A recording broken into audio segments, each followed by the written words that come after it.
मराठीच्या पुस्तकातील भांड्यांच्या दोरी हा पाठ पाहणार आहोत.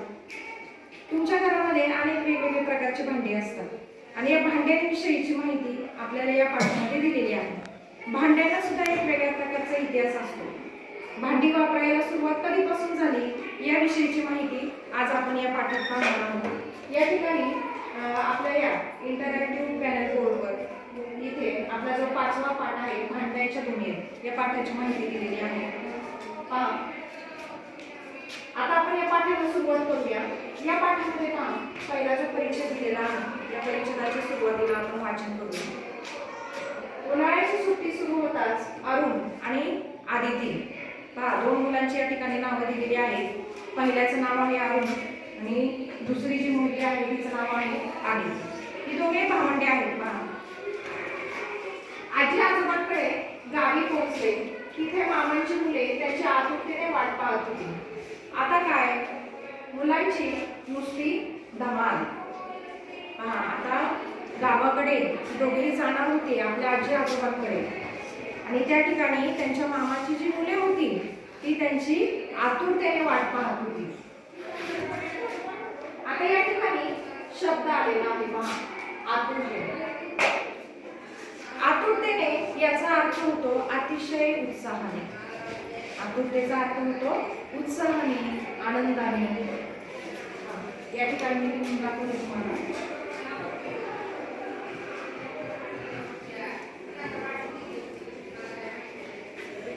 या ठिकाणी अर्थ लिहिताना आपल्याला उत्साहाने किंवा उत्सुकतेने असा पण या ठिकाणी अर्थ याचा घेता येतो.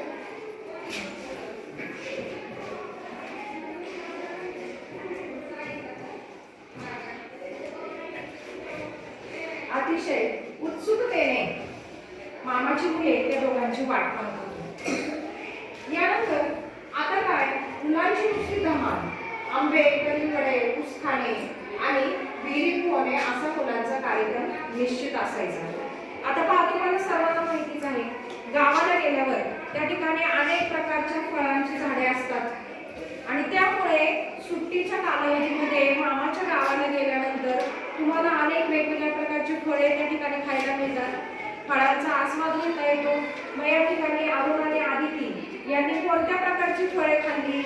पहा, त्या ठिकाणी त्यांना आंबे, कलिंगडे, ऊस खाणे यासारखे वेगवेगळे म्हणजे ऊस, आंबे आणि कलिंगडे यासारखी फळे त्यांना त्या ठिकाणी खायला मिळायची आणि त्यामुळे त्यांना आपल्या मामाच्या गावाला आजी आजोबांकडे जायला खूप आवडायचे, आनंद व्हायचा त्या ठिकाणी जाण्यासाठी.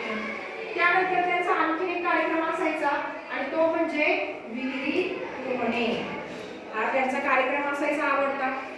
मे महिन्याच्या सुट्टीत पहा, खूप ऊन असते कडक आणि त्यामुळे कडक उन्हामुळे जी आपल्या शरीरात उष्णता निर्माण होते, आपल्याला खूप गरम होतं, उकडतं आणि यामुळे बहुतेक बरीच मुले काय करायला जातात गावाला, तर विहिरीमध्ये पोहायला, गावाला गेल्यानंतर विहिरीमध्ये पोहायला जातात आणि त्या ठिकाणी विहिरीमध्ये पोहण्याचा आनंद ते घेतात.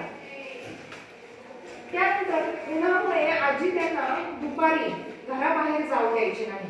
दुपारी मुले घरातच काही ना काही खेळ खेळायचे. अशाच एका दुपारी मुले लपाछपी खेळत होती. कोणता खेळ खेळत होती मुले? लपाछपी. तुम्ही वेगवेगळे खेळ खेळता की नाही सगळेजण? यामध्ये पहा, तर असे हे वेगवेगळे खेळ खेळताना मुलांना त्यामधून एक वेगळ्या प्रकारचा आनंद मिळतो. त्यांना त्यांच्या गावाकडचे जे मित्र असतात ते मित्र भेटतात त्यांना आणि त्या ठिकाणी अरुण आणि आदिती हे दोघेही मिळून आणि त्यांची जी मामाची मुले होती असे सगळेजण मिळून लपाछपीचा खेळ खेळायचे. त्याचप्रमाणे माधववर राज्य होते. आदिती कोठीच्या खोलीत लपायला गेली. कुठे लपायला गेली आदिती? कोठीच्या खोलीत. आता या ठिकाणी आणखी एक शब्द आलेला आहे, कोठीच्या खोलीत. आता हा शब्द आपल्याला नवीन वाटतो. तुम्ही यापूर्वी कधी ऐकला का हा शब्द? नाही. तर या शब्दाचा अर्थ आपण आता पाहूया. पहा, कोठीच्या खोलीत म्हणजे कोठी. थोडक्यात काय? कोठी. हे पहा, कोठीचा अर्थ होतो धान्य साठवण्याची खोली. कोठीची खोली म्हणजे काय?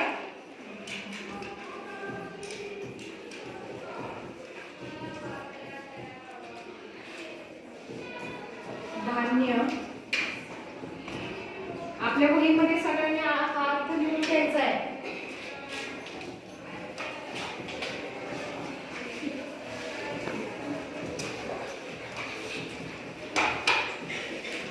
धान्य साठवण्याची खोली.